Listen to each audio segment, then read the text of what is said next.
আসসালামু আলাইকুম বন্ধুরা। এক ভয়ঙ্কর এলিয়েন প্রজাতির প্যারাসাইটের হামলায় মানুষেরা এমন এক অদ্ভুত জন্তুতে পরিণত হচ্ছিল যাদের খাদ্যই হলো মানুষের মাথা। ব্যাস টপাটপ হা করে মানুষের মাথা কামড়ে খাওয়ায় এইসব এলিয়েনের কাজ। তো আজকের এই মুভিটা জাপানিজ বিখ্যাত অ্যানিমে সিরিজ প্যারাসাইটের লাইভ অ্যাকশন মুভি। তো আশা করি মুভিটা আপনাদের অসাধারণ লাগবে। আর হ্যাঁ, এইটা কিন্তু প্রথম পার্ট, আর সেকেন্ড পার্টটা আসবে আগামীকাল, তাই মিস করতে না চাইলে সাবস্ক্রাইব করে বেল বাটনে চাপ দিয়ে রাখবেন। তো গল্পের শুরুতে আমরা দেখতে পাই কিছু অদ্ভুত ছোট ছোট প্রাণী সমুদ্রের পানি থেকে বেরিয়ে শহরের দিকে এগিয়ে যাচ্ছে। এদের নাম দেয়া হয়েছে প্যারাসাইট। তো এরপর আমরা একজন লোককে দেখতে পাই যে কিনা নিজের স্ত্রীর সঙ্গে ঘুমিয়েছিল, আর ঠিক তখনই সেই এলিয়েন প্যারাসাইট এসে ওই লোকটার কানে ঢুকে পড়ে। প্যারাসাইটটা কানে ঢোকার সাথে সাথে লোকটা ভয়ঙ্করভাবে ছটফট করতে শুরু করে, কিন্তু কিছুক্ষণ পরেই লোকটা আবার শান্ত হয়ে ঘুমিয়ে পড়ে, যেন কিছুই হয়নি। এরপর আমাদের শিনিচি নামের একজন ছেলেকে দেখানো হয় যে কিনা কানে হেডফোন লাগিয়ে গান শুনছিল, আর ঠিক তখনই আরও একটা এলিয়েন প্যারাসাইট এসে তার কানের ভেতরে ঢোকার চেষ্টা করে, কিন্তু শিনিচি কানে হেডফোন লাগিয়ে রেখেছিল, যার কারণে ওই প্যারাসাইটটা শিনিচির কানে ঢুকতেই পারে না। আর যখন প্যারাসাইটটা কানের ভেতরে যাওয়ার কোনো রাস্তা পায় না, তখন সে শিনিচির নাক দিয়ে ঢোকার চেষ্টা করে, কিন্তু নাকে কোনো কিছু ঢোকার কারণে শিনিচির চোখ খুলে যায়, আর সে দ্রুত প্যারাসাইটটাকে ধরে দূরে ছুঁড়ে ফেলে। কিন্তু তারপরেও ওই প্যারাসাইটটা শিনিচির দিকে এগিয়ে আসতে থাকে, তাই শিনিচি ভয়ে একটা বই তুলে নিয়ে প্যারাসাইটটাকে মারার চেষ্টা করে। কিন্তু ঠিক তখনই প্যারাসাইটটা তার হাতে কামড় দিয়ে চামড়া একটু কেটে হাতের ভেতরে ঢুকে যায় এবং তার হাতের মাধ্যমে শরীরের দিকে এগোতে থাকে। এই দৃশ্য দেখে শিনিচি একেবারে ঘাবড়ে যায়, আর সে জলদি একটা দড়ি তুলে নিয়ে নিজের হাত শক্ত করে বেঁধে ফেলে, যাতে ওই প্যারাসাইটটা তার শরীরের ভেতরে আর যেতে না পারে। কিন্তু প্যারাসাইটটা হাতের ভেতরে থাকার কারণে শিনিচির অনেক কষ্ট হতে থাকে, যার কারণে সে জোরে জোরে চিৎকার করতে শুরু করে এবং শিনিচির চিৎকার শুনে তার মা তার কাছে ছুটে চলে আসে। তখন শিনিচি তার মাকে বলে, মা, আমার হাতে একটা পোকা ঢুকে গেছে। কিন্তু যখন শিনিচির মা তার হাত চেক করে, তখন তার হাতের ভেতরে কিছুই তিনি দেখতে পায় না। এটা দেখে শিনিচির মায়ের মনে হয় যে শিনিচি হয়তো তার সঙ্গে মজা করছে, তাই তিনি এই ঘর থেকে চলে যায়। কিন্তু এদিকে শিনিচি চিন্তায় পড়ে যায় যে পোকাটা আসলে কোথায় হারিয়ে গেল। তো যাই হোক, পরদিন সকালে শিনিচি যখন ব্রেকফাস্ট করছিল, তখনই তার ডান হাত, মানে যেই হাতে ওই প্যারাসাইটটা ঢুকেছিল, সেই হাতটা শিনিচির কাছে বেশ অদ্ভুত মনে হতে শুরু করে। তারপর আমরা সেই লোকটাকে দেখতে পাই যার কানের ভেতরে ওই প্যারাসাইটটা ঢুকেছিল। সেই লোকটা বেশ অদ্ভুত আচরণ করতে শুরু করে, আর তার চোখগুলো উল্টাপাল্টা হয়ে যেতে থাকে, যেন তার শরীরের উপরে তার কোনো নিয়ন্ত্রণই ছিল না। আর কিছুক্ষণ পরে সেই লোকটা তার স্ত্রীর কাছে চলে যায়, আর তখনই হঠাৎ করে তার মুখ একটা বিশাল প্রাণীর মতো অদ্ভুতভাবে খুলে যায়, যার ভেতরে অনেকগুলো চোখ ছিল। আর এখন তার স্ত্রী এইসব কিছু বুঝে ওঠার আগে লোকটা তার স্ত্রীর মাথা এক ঝটকায় কেটে খেয়ে ফেলে। এখানে আমরা বুঝতে পারি যে এই প্যারাসাইট আসলে মানুষের কান দিয়ে ঢুকে তাদের মস্তিষ্কের উপরে কবজা করে নেয়, এবং তারপর সেই মানুষের শরীরকে নিজের ইচ্ছে মতো নিয়ন্ত্রণ করতে শুরু করে। এরপর আমরা আবারও শিনিচিকে দেখতে পাই যে কিনা তার গার্লফ্রেন্ডের সঙ্গে স্কুলে যাচ্ছিল, কিন্তু আজকে শিনিচির আচরণ একেবারে অন্যরকম ছিল, এবং তার যে হাতে প্যারাসাইটটা ঢুকেছিল সেই হাতের উপরে তার কোনো কন্ট্রোলই ছিল না। তার হাতটা অদ্ভুতভাবে শিনিচির গার্লফ্রেন্ডকে স্পর্শ করতে শুরু করে, এবং হঠাৎ করে শিনিচির গার্লফ্রেন্ডের প্রাইভেট পার্ট ধরে ফেলে। এটা দেখে শিনিচির গার্লফ্রেন্ড তার উপরে রেগে গিয়ে এখান থেকে চলে যায়। এরপর শিনিচি যখন ক্লাসে গিয়ে বসে, তখন তার ইরেজার ভুলে নিচে পড়ে যায়, এবং শিনিচি যখন সেটা তোলার চেষ্টা করে, তখন সেই ইরেজারটা সে তুলতে পারে না, কারণ ইরেজারটা তার থেকে বেশ কিছুটা দূরে পড়ে গিয়েছিল। কিন্তু তখনই হঠাৎ করে তার হাত রাবারের মতো লম্বা হয়ে ইরেজারটা তুলে ফেলে। এই ঘটনা দেখে শিনিচি একেবারে অবাক হয়ে যায়, আর সে কিছুতেই বুঝতে পারে না যে আসলে তার সঙ্গে এইসব হচ্ছেটা কি। তো যাই হোক, ক্লাস শেষে ছুটি হয়ে যাবার পরে যখন শিনিচি তার বন্ধুদের সঙ্গে বাস্কেটবল খেলছিল, তখন সে অনেক দূর থেকে একেবারে সোজা বাস্কেট রিংয়ে বল ফেলে দেয়।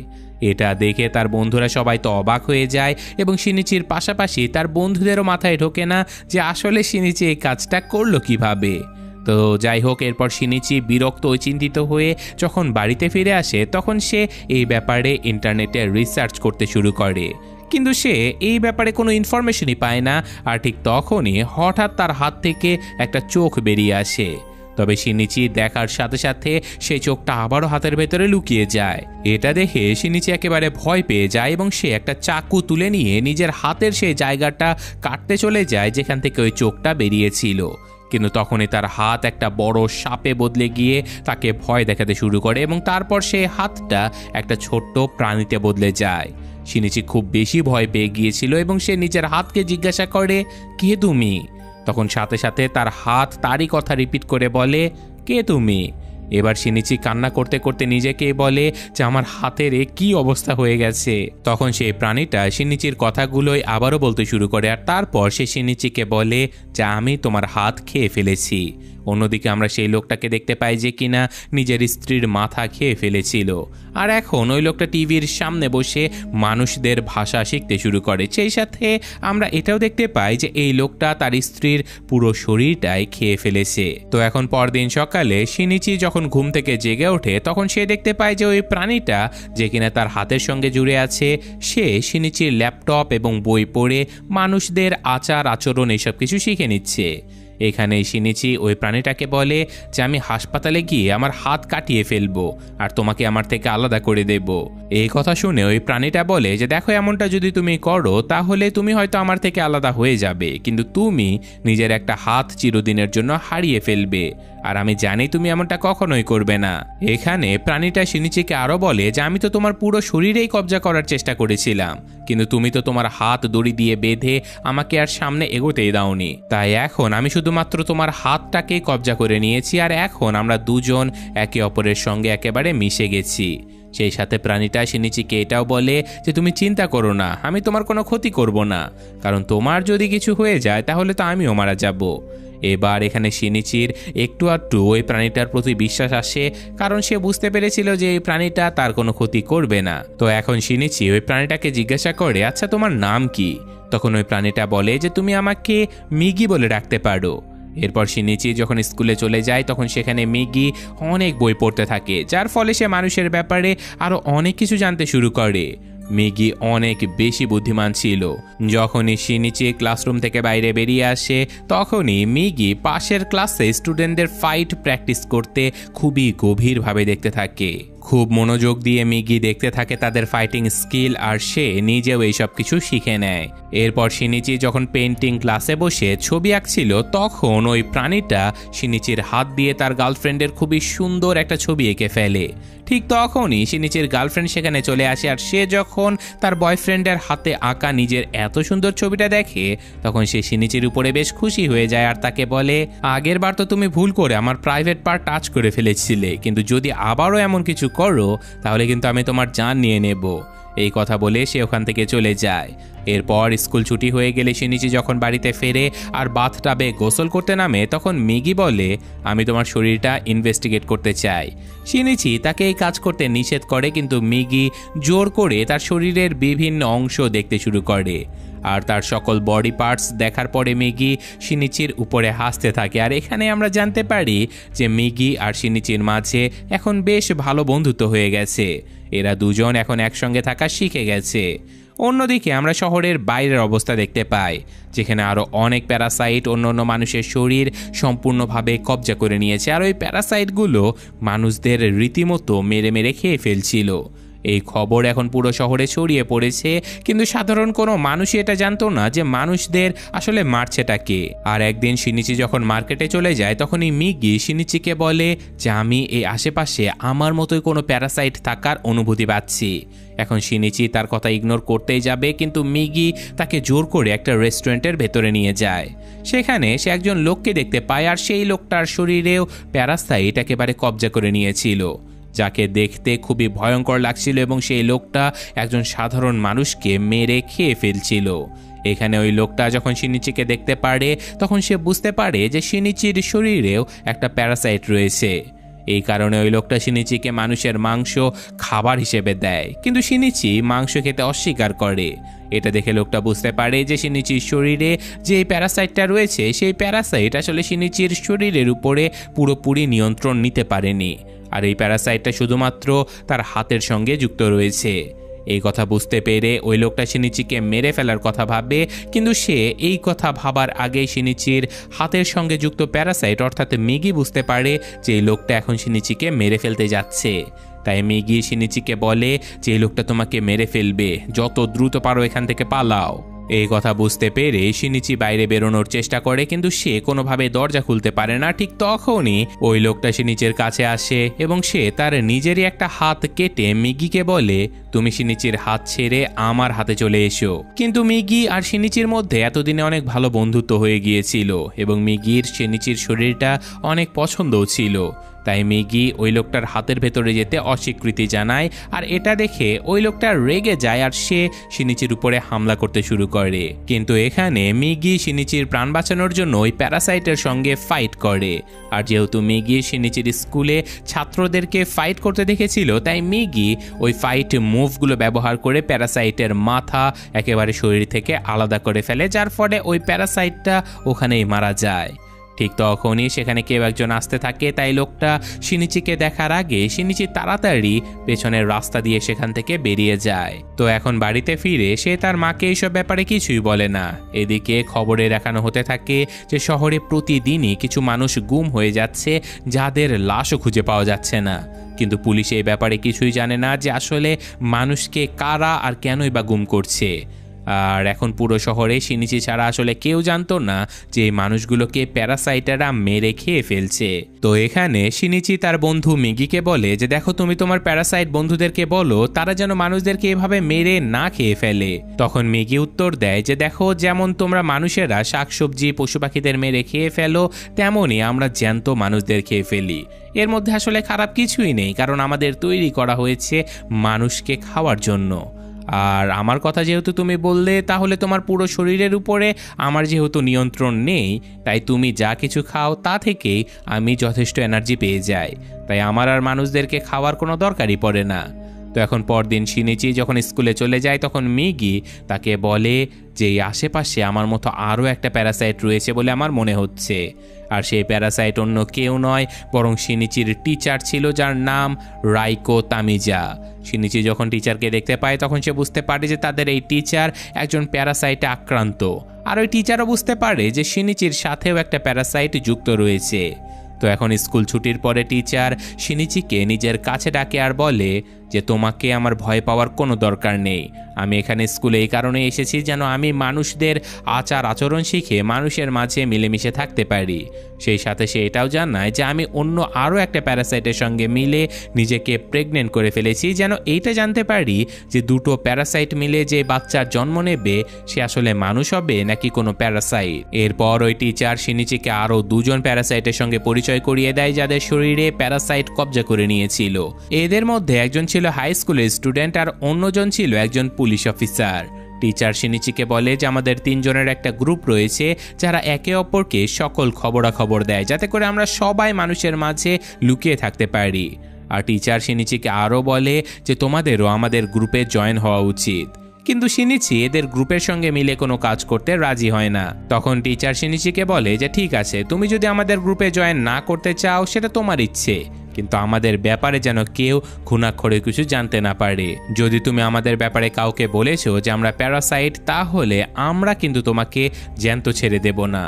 এই কথা বলে তারা তিনজন সেখান থেকে যেতে শুরু করে, কিন্তু যাবার আগে ওই পুলিশ অফিসার শিনিচিকে খুবই অদ্ভুতভাবে দেখতে থাকে।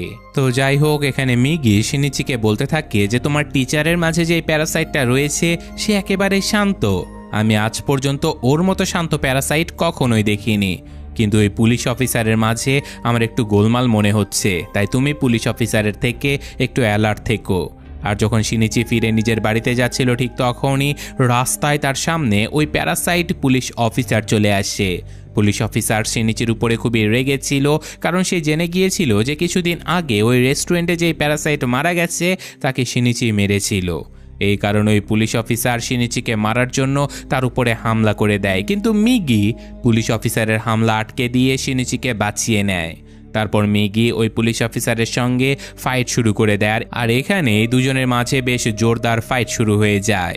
আর যখন মিগি এবং ওই পুলিশ অফিসার লড়াই করছিল, তখন শিনিচি বুদ্ধি খাটিয়ে সামনে এগিয়ে অন্য হাত দিয়ে ওই পুলিশ অফিসারের পেটে একটা লোহার রড ঢুকিয়ে দেয়, যার ফলে পুলিশ অফিসারের শরীর থেকে রক্ত বইতে শুরু করে। আর যেহেতু এই প্যারাসাইটটা একজন মানুষের শরীরে ছিল, তাই পুলিশ অফিসারের শরীর দুর্বল হয়ে যাবার সাথে সাথে প্যারাসাইটটাও দুর্বল হয়ে সেখানেই পড়ে যায়।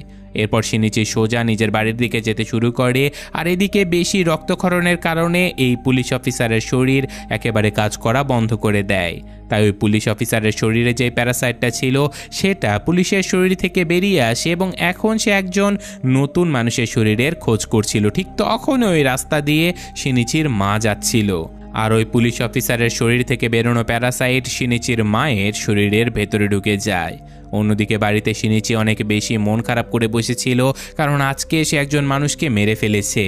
এই কারণে সে নিজেকে খুবই গিল্টি বা অপরাধী ভাবছিল। কিন্তু ঠিক তখনই মিগি শিনিচিকে সতর্ক করে বলে যে ওই পুলিশ অফিসারওয়ালা প্যারাসাইটটা আবারও আমাদের দিকে আসছে। এই কথা শুনে শিনিচি বেশ চিন্তায় পড়ে যায় আর বলে যে ওই পুলিশ অফিসারকে তো আমরা মেরে ফেলেছিলাম, কিন্তু কে জানতো সে আবারও কিভাবে জীবন্ত হয়ে গেছে। তো যাই হোক, এবার নিজেকে বাঁচানোর জন্য শিনিচি একটা চাকু নিয়ে এক কোনায় লুকিয়ে পড়ে। আর ঠিক তখনই শিনিচির মা বাড়ির ভেতরে চলে আসে। শিনিচির মা বেশ অদ্ভুত আচরণ করছিল, আর এটা দেখে মিগি বুঝতে পারে যে ওই পুলিশ অফিসারটার প্যারাসাইট এখন শিনিচির মায়ের শরীরে চলে এসেছে। তাই মিগি শিনিচির মাকে এখন মেরে ফেলতে চায়, কিন্তু শিনিচি মিগিকে এই কাজ করতে নিষেধ করে দেয়, কারণ শিনিচি তার মাকে অনেক বেশি ভালোবাসতো। আর কোন সন্তানই বা চাইবে তার নিজের হাতে তার মাকে মেরে ফেলতে। কিন্তু ঠিক তখনই শিনিচির মা একটা ভয়ঙ্কর প্রাণীতে বদলে যায় এবং তার মায়ের সঙ্গে যুক্ত ওই প্যারাসাইটটা শিনিচির বুকে একেবারে মারাত্মকভাবে আঘাত করে ফেলে, যার ফলে শিনিচি গুরুতর আহত হয়ে নিচে পড়ে যায়। আর এবার শিনিচিকে মারার পরে ওই প্যারাসাইট সেখান থেকে বেরিয়ে চলে যায়। এখানে শিনিচির হার্টে আঘাত লাগার কারণে শিনিচি একেবারে মৃত্যু মুখে ঢলে পড়েছিল এবং সে রীতিমতো তার শেষ নিঃশ্বাস নিচ্ছিল। তো এইসব কিছু দেখে মিগি এখন শিনিচিকে বাঁচানোর জন্য তার হাত থেকে বেরিয়ে শরীরের ওই অংশে চলে যায় যেখানে ছিদ্র হয়ে গেছে। আর শিনিচি কয়েক ঘন্টা ধরে এই অবস্থাতেই সেখানেই পড়ে থাকে। এখানে আমরা দেখতে পাই যে মিগি আবারও শিনিচির হাতে ফিরে এসেছে। আর ঠিক কয়েক ঘন্টা পরে হঠাৎই শিনিচির জ্ঞান ফিরে আসে। জ্ঞান ফেরার পরে শিনিচি আয়নার সামনে গিয়ে নিজের ক্ষতস্থান দেখতে শুরু করে, কিন্তু শিনিচি নিজের শরীরের উপরে কোনো ক্ষতের চিহ্নই দেখতে পায় না। এখানে মিগি তাকে বলে যে আমি তোমার হার্ট ঠিক করার জন্য আমার নিজের অংশের কিছু সেল বা কোষ ওখানে লাগিয়ে দিয়েছি, যার ফলে তোমার হার্ট আবারও আগের মতো হয়ে গেছে, তোমার প্রাণ বেঁচে গেছে। কিন্তু এখানে শিনিচি আবারও বেঁচে গিয়ে যেন একেবারেই খুশি ছিল না, কারণ এই দুনিয়াতে শুধুমাত্র তার মাই তার সাথে ছিল, কিন্তু এখন তার মাও একটা প্যারাসাইটের কবজায় চলে গেছে। তাই এখন শিনিচি ওই পুলিশ অফিসারের প্যারাসাইটের উপরে অনেক বেশি রেগে যায় এবং প্রতিশোধের আগুনে সে জ্বলতে শুরু করে। তো যাই হোক, পরদিন শিনিচি ওই পুলিশ অফিসারওয়ালা প্যারাসাইটকে খুঁজতে বেরিয়ে পড়ে, যে কিনা শিনিচির মায়ের শরীরটা কবজা করে নিয়েছে। আর এখানে আমরা দেখতে পাই যে শিনিচি এখন পুরোপুরি বদলে গেছে। যেখানে আগে সে একজন ভীতু ছেলে ছিল, কিন্তু এখন তার শরীরে মিগির সেলস চলে আসার কারণে সে অনেক বেশি অ্যাগ্রেসিভ আর রাগী হয়ে গেছে। এখন সে পুরো শহরে ওই প্যারাসাইটকে খুঁজতে শুরু করে যে কিনা তার মায়ের শরীর কবজা করে নিয়েছে। কিন্তু ওই প্যারাসাইটকে সে আর কোথাও খুঁজে পায় না। আর ঠিক তখনই সে এমন একটা জায়গাতে চলে যায় যেখানে অনেক মানুষ জমায়েত হয়েছিল এবং সেখানে একজন পলিটিশিয়ান হিরোকাওয়া মানুষদের জমায়েত করে তাদের কাছে ভোট চাচ্ছিল। ওই পলিটিশিয়ানকে দেখার পরেই শিনিচি বুঝতে পারে যে এই নেতা এখন ভোট চাচ্ছে সে নিজেও একজন প্যারাসাইট। এটা দেখে শিনিচি একেবারে ভয় পেয়ে যায়, কারণ যদি ওই প্যারাসাইট নেতা এই ইলেকশনে জিতে যায় তাহলে পুরো শহর বিপদের মাঝে পড়তে পারে। তো এখন পরদিন শিনিচি যখন স্কুলে যায় তখন সেখানে তার সঙ্গে ট্রান্সফার হওয়া স্টুডেন্টের দেখা হয়ে যায়, যে নিজে একজন প্যারাসাইট ছিল এবং স্টুডেন্ট টিচারের গ্রুপে যুক্ত ছিল। এখানে আমরা জানতে পারি যে টিচার ইচ্ছে করে এই স্টুডেন্টকে এই স্কুলে ট্রান্সফার করিয়েছে, যাতে করে এই স্টুডেন্ট শিনিচির উপরে সবসময় নজরদারি করতে পারে। এখানে ওই ছাত্র বাকি ছাত্রদের সামনে শিনিচির সঙ্গে এমনভাবে মেশার ভান করে যেন এরা দুজন এই প্রথমবার দেখা করছে, আর এই সব কিছু উপর থেকে ওই প্যারাসাইট টিচার লক্ষ্য করছিল।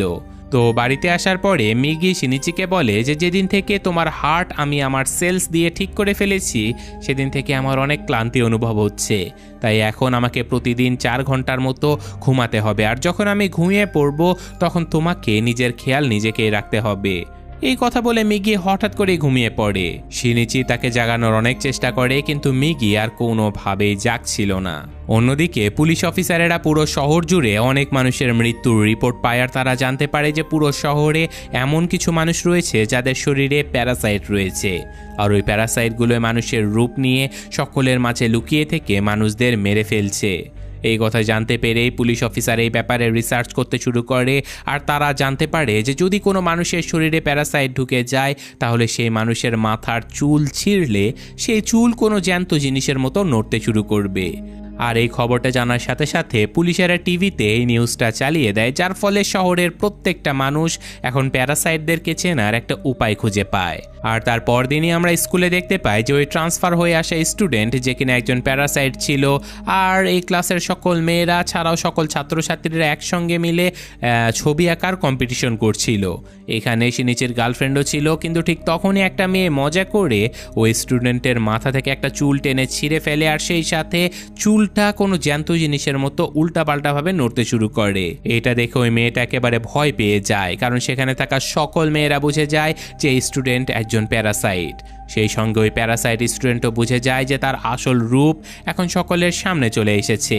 এই কারণে সে এখন তার আসল রূপে চলে আসে আর ওই মেয়েদের উপরে হামলা করে দেয়। এখানে সকল মেয়েরা চিৎকার করতে শুরু করে, আর মেয়েদের আওয়াজ শুনে শিনিচি তাদেরকে বাঁচানোর জন্য দৌড়ে ছুটে চলে যায়।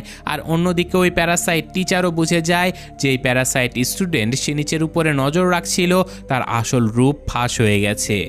এখন ক্লাসরুমের ভেতরে শিনিচির গার্লফ্রেন্ড সাহস জুগিয়ে কিছু কেমিক্যালের একটা বোতল তুলে নিয়ে সোজা ওই প্যারাসাইটের মুখে ছুঁড়ে মারে, যার কারণে ওই প্যারাসাইটটা একেবারে জ্বলতে শুরু করে। সে পুরোপুরি বেকাবু হয়ে যায়, আর তারপর সে এদিকে সেদিকে এলোপাথারি হামলা করতে শুরু করে। এবার কিছুক্ষণ পরে শিনিচি যখন সেখানে পৌঁছে যায় ততক্ষণে ওই প্যারাসাইট অনেকগুলো মেয়েকে মেরে ফেলেছিল, আর এখন সে শিনিচির গার্লফ্রেন্ডের পেছনে পড়েছে। এটা দেখে শিনিচি দৌড়ে গিয়ে ওই প্যারাসাইটকে নিচে ফেলে দেয় আর তার সঙ্গে লড়াই শুরু করে দেয়। ঠিক তখনই সেখানে প্যারাসাইট টিচারও চলে আসে, আর এখন ওই টিচার যখন দেখতে পায় যে এই প্যারাসাইট স্টুডেন্ট অনেক মেয়েকে মেরে ফেলেছে তখন সে প্রচণ্ড রেগে যায়, কারণ স্টুডেন্টদের এই বোকামির কারণে টিচারেরও আসল রূপ দুনিয়ার সামনে চলে আসতে পারে। তাই ওই টিচার সেখানে একটা বোমা ছুঁড়ে মেরে সেখান থেকে পালিয়ে যায়, কিন্তু বোমা ফাটার আগেই শিনিচি তার গার্লফ্রেন্ডকে তুলে জানালা দিয়ে নিচে লাফ দিয়ে দেয়। আর তখনই উপরের ফ্লোরে একটা জোরালো ব্লাস্ট হয়, কিন্তু এই ব্লাস্টে ওই স্টুডেন্টটা মারা যায় না যার ভেতরে প্যারাসাইট ছিল, তবে সে এখন খুবই খারাপভাবে আহত হয়ে গেছে।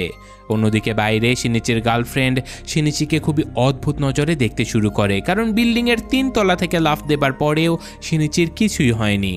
আর এখন শিনিচির গার্লফ্রেন্ডও বুঝতে পারে যে তার বয়ফ্রেন্ড নিজেও একজন প্যারাসাইট। এদিকে কিছুক্ষণ পরে যেই ফ্লোরে ব্লাস্ট হয়েছিল সেখানে পুলিশ চলে আসে, আর পুলিশেরা জানার চেষ্টা করে যে আসলে এই ব্লাস্টটা করেছে কে। কিন্তু ঠিক তখনই ওই স্টুডেন্ট একজন পুলিশ অফিসারের উপরে হামলা করে তাকে মেরে ফেলে। এরপর ওই স্টুডেন্ট নিজেকে বাঁচাতে বাঁচাতে ছাদের উপরে যেতে শুরু করে, আর ঠিক তখনই বাইরে মিগি শিনিচিকে বলে যে ওই স্টুডেন্ট এখনও বেঁচে আছে আর সে আরও অনেক মানুষকে মেরে ফেলেছে। তখন শিনিচি মিগিকে জিজ্ঞাসা করে যে ও এখন কোথায় আছে। জবাবে মিগি তাকে বলে ওই স্টুডেন্ট এই মুহূর্তে স্কুলের ছাদে রয়েছে। এই কথা জানতে পারার সাথে সাথে শিনিচি স্কুলের পাশের বিল্ডিংয়ের ছাদে চলে যায়, আর মিগিকে দিয়ে একটা ধনুক বানিয়ে সোজা ওই প্যারাসাইট স্টুডেন্টের বুকে তীর ছুঁড়ে মারে, যার ফলে ওই ছাত্রের সেখানে মৃত্যু হয়ে যায়। এরপর শিনিচি সোজা ওই প্যারাসাইট টিচারের কাছে যায় আর তাকে জিজ্ঞাসা করে যে তোমার গ্রুপে একজন পুলিশ অফিসার ছিল, সে এই মুহূর্তে কোথায় আছে। তখন টিচার বলে যে তাকে তো তুমি অনেক আগেই মেরে ফেলেছো।